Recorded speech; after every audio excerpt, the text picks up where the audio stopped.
இந்திய ஆண்டவர் மற்றும் பூம்பாறை குழந்தைவேலர் அருள் தரும் முருகன் திருக்கோவிலில் தரிசனம் முடித்துவிட்டு வந்திருக்கின்றோம்.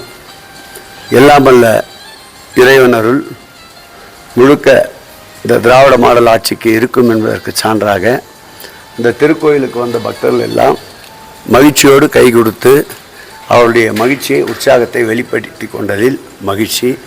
மீண்டும் திராவிட மாடல் ஆட்சியுடைய நாயகன் 2.0 ஆட்சிதான் தமிழகத்தில் மலரும் என்பதற்கு மக்களுடைய முகத்திலே படர்கின்ற மகிழ்ச்சி ரேகையே சாட்சியாக இருக்கின்றது. சார், சென்னை எப்படி சார்? சென்னை எப்போதுமே திராவிட முன்னேற்ற கழகத்தின் கோட்டைத்தான். வாக்கு சதவீதம் பார்த்தால் கூட 2021 ஆண்டு 2024 ஆண்டு 2 தேர்தலிலும் 100க்கு 100 மதிப்பெண்கள் திராவிட முன்னேற்ற கழகத்திற்கு கிடைத்தது. அதே போல்தான் இப்போது நடைபெற்ற 2026 சட்டமன்ற தேர்தலிலும் வாக்கு வித்தியாசம் பெரிய அளவு பதிவான கணக்கை எடுத்துக்கொண்டால் பெரிய அளவு வாக்கு வித்தியாசம் இல்லை. அவை எப்பொழுதும் போல் தொடர்ந்து திராவிட முன்னேற்ற கழகத்தின் கோட்டையாக சென்னை இருக்கும் என்று உறுதியாக நம்புகிறோம். இந்த எஸ்ஐஆர்னால நிறைய வாக்குகள் வந்து இப்போ நம்ம வாக்குப்பதிவு சதவீதத்தை எடுத்துக்கொண்டால் கடந்த 2021 ஆண்டு நடைபெற்ற தேர்தலில் நடந்த வாக்குப்பதிவு தான் சற்றேறக்குறைய இந்த தேர்தலிலும் சென்னையை பொறுத்தளவில் நடந்திருக்கின்றது. எங்கள் கட்சி உருவாக்கி தேர்தலில் போட்டிட்டனால தான் வாக்கு சதவீதம் கூடி இருக்குன்னு தாவாக்க சொல்கிறாங்க. அதை பற்றி கருத்து. அரண்டவன் கண்ணுக்கு இருண்டதெல்லாம் பேய் என்ற ஒரு பழமொழி ஏற்கனவே இருக்கின்றது. அது வேண்டுமானால் அவருடைய இந்த சொல்லுக்கு உதாரணமாக எடுத்துக்கொள்ளும். சார், தேர்தல் முடிஞ்சதுக்கப்புறம் அதிகமாக திமுக தலைவர்கள் தான் வெளியே பார்க்க முடியுது. அதிமுக தலைவர்களோ மற்ற யாரையுமே பார்க்க முடியல. இது என்ன காரணம்?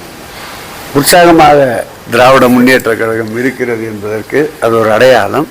கடுமையாக உழைப்பு மாண்புமிகு தமிழக முதல்வர் அவர்கள் நாடாளுமன்ற தேர்தலுக்கு முன்பாகவே 2021 ஆண்டு சட்டமன்ற தேர்தலுக்கு பிறகு அவருடைய மதிநுட்பத்தால் அவருடைய தேர்தல் வியூகத்தால் ஆற்றிய களப்பணி அனைவரையும் இயக்க வைத்த எங்கள் இயக்கத்தின் இயக்கம் 24 நாடாளுமன்ற தேர்தலில் எதிரொலித்தது. அதேபோல் 2022 ஆண்டு நடைபெற்ற மாநகராட்சி உள்ளாட்சி மன்ற தேர்தலிலும் அதேபோல் அவர் திறம்பட என்னென்ன பணிகளை மேற்கொள்ள வேண்டும் என்று தேர்தல் களத்திற்கு அவர் பயிற்றுவித்தாரோ அந்த பயிற்சி உதவியாக இருந்தது. அதேபோல் இந்த தேர்தலை பொறுத்தளவில் நாடாளுமன்ற தேர்தல் முடிந்ததிலிருந்து பல்வேறு கோணங்களில் ஓரணியில் தமிழ்நாடு, வெல்வோம் தமிழ் பெண்கள், இப்படி பல்வேறு திசை காட்டிகளை உருவாக்கி தொடர்ந்து இயக்கமும் மக்களும் ஒன்றாக பின்னி பிணைந்திருக்கின்ற ஒரு நல்ல சூழலை உருவாக்கினார். கிட்டத்தட்ட 1.5 ஆண்டுகளுக்கு மேலாக களத்திலே நின்ற எல்லை காக்கின்ற இராணுவத்தினரை போல் இன்றைக்கு 1.5 ஆண்டுகளாக தேர்தல் களத்திலே நின்றவர்கள் சற்று இளைப்பாற இப்படி மகிழ்ச்சியோடு சுற்றுலா வருகிறார்கள். தாவேகா வெளியிட்ட அமைச்சரவை பட்டியல் பற்றி இல்லாத ஊருக்கு போகாத வழியை காண்பிப்பது போல் உள்ளது.